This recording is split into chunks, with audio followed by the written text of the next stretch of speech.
Hey everybody, Economic Ninja here. I hope you're doing well. We have got a story. Joe Biden is up to no good. He is going to put out a false narrative. He is going to lead hundreds of thousands, if not millions of people astray in his latest action to destroy the auto industry. Now, the reason why he wants to destroy it, and I'm going to explain this extremely clearly.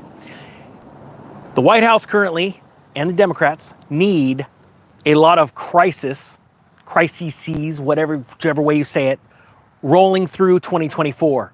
They need fires to put out. And sometimes it is the arsonist that wants to put out the fire. And that is exactly what's going on right now. Check this story out at Zero Hedge. Biden to join UAW picket line as strikes expand. Good luck getting repairs. We're going to talk about the auto industry, but let me make one thing clear. It is the White House, their policies that are hurting people when it comes to inflation. Our government is spending more money putting money in Ukraine during a proxy war when we have real issues going on in America. That money, your tax dollars, my tax dollars, should be going to.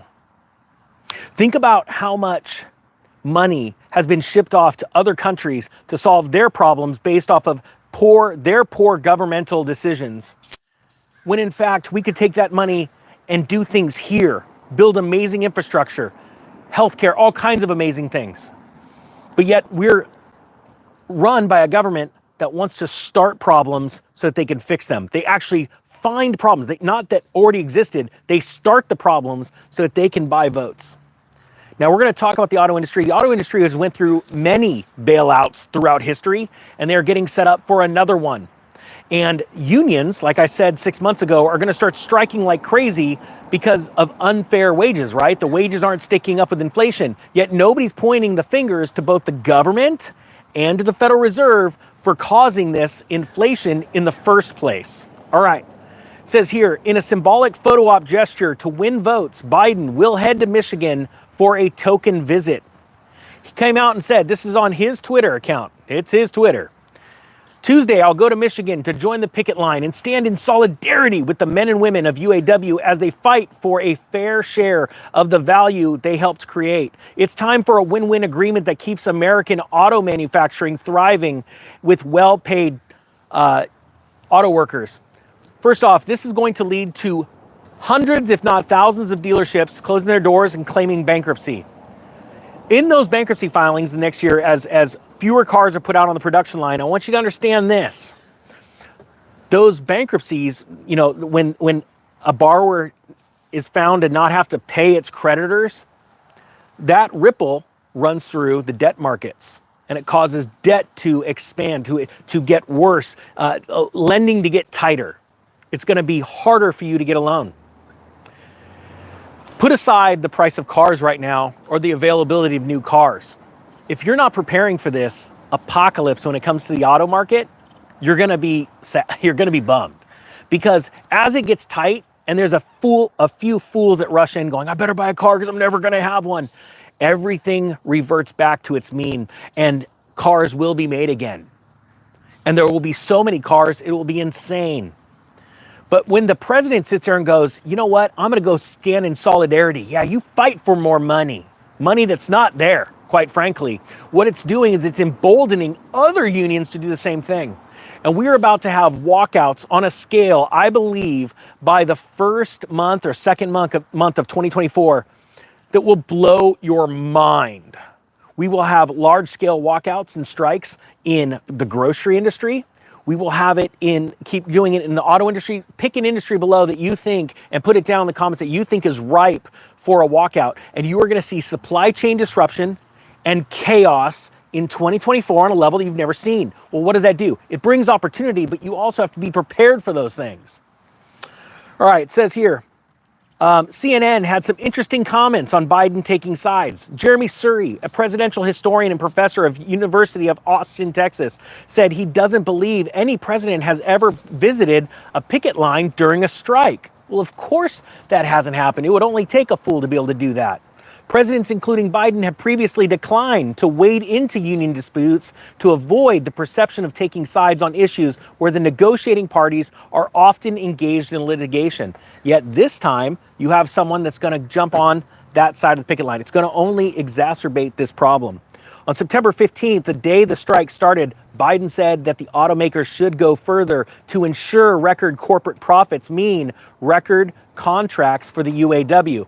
I want you to understand, so CEO and C-suite executive pay is one thing. And do I think that the CEO of a company that's going under, that's having problems, should maintain his wages? Absolutely not. It's a sign of the lack of leadership when they don't say, hey, I'm going to take a pay cut. If I'm having to give people pay cuts so their income is not staying up with inflation, you know what? Mine's not either. I'm going to take less money. That shows true leadership. But there's not a lot of true leadership in this world right now. It says some Democratic politicians have been urging Biden to do more. California rep. And remember, because in their world, there's always more money. There's always more money. But you have to remember, the more money that gets spent in our government, it comes at a cost. And most people, most Americans do not understand how inflation works, where it's derived from, and how you squash it. And like Jerome Powell said earlier, last year, you're about to experience pain. And it's funny because everyone I warned about 3 years ago, I'm like, you're about to see $10 gas. You're going to see a $20 loaf of bread. When that happens, there'll be armed guards on food trucks because the crazies come out. When fuel goes up, you see more people siphoning gas out of a car for a measly, what, 80 bucks? They'll put themselves at risk over the dumbest things. The same thing will come when food inflation comes. We're going to see in California fuel well over $12 in 2024, and people would rather laugh at it than actually consider it to be a real thing. But that's all right. I guess that's where we're at. Look, I'm about to jump on a plane and fly 2 states away to teach lessons for the real estate crash course on how to de-risk and what type of properties you should be identifying where you should be making money minimum 3 different ways. And I teach how to make money 4 different ways on any property you buy. Why? Because I don't want people diving in out of, fear, uncertainty, and doubt, diving in because their real estate agent told them, oh, you better buy now. It's the same thing like a car salesman sitting there going, you better buy now because that strike's going to cause a supply chain snarl. Well, you know what? I'm going to be honest. My car, I'll just keep fixing it. And I'll sit back with my car with the paint falling off, and I'll wait to go and buy those expensive vehicles when they're 50% off. You know the story about the car that I just bought. I paid $25,000 under what anyone's asking in the state of California. Why? Because I found a dealer that's about to go under because he can't sell any of his fleet trucks because companies are broke. And that's the whole point of this. You've got the first president ever deciding, you know what? I'm going to show what side of strike I'm on. And that's going to embolden a lot of Americans to go the wrong direction. And they're not going to understand it because the company you're about to strike, they're pretty much broke. And there's a lot, and you have to remember this. These big corporations are ran by a handful of people. Your C-suite execs up the highest, your CEO, COO, CFO. Then you've got your board of directors. Here's the truth. They can wrap up shop like that. If all of a sudden they're not making any money, they'll go, we'll start something over there. And I've coming from somebody that's moved organizations a lot and started corporate structures and ran multi-corporate companies where we have multiple LLCs, C Corps, things like that at play. It's easy to close up one and start another and start afresh. And I don't think people realize that. But what Biden's doing is he's setting up a firestorm for the government to bail out, to buy your vote. And that's what's really scary. You want to see something that was amazing, try bringing corporate tax back down to 18% and watch how a corporation thrives. But that was one of the first things that was changed back in this last administration. And now look, corporate profits are falling off a cliff. A lot of it's going to taxes. So in fear of that, they spend recklessly in a different direction. And sadly, a lot of it goes to C-suite pay. I hate it. All right, with that being said, I thank you so much for watching. I'm going to throw a few more of those discount links to the course, the real estate crash course down below. Remember, after the next course is done, it's included. So you get 2 courses for the price of 1. And once that's over, that's over. All right, the Economic Ninja is out.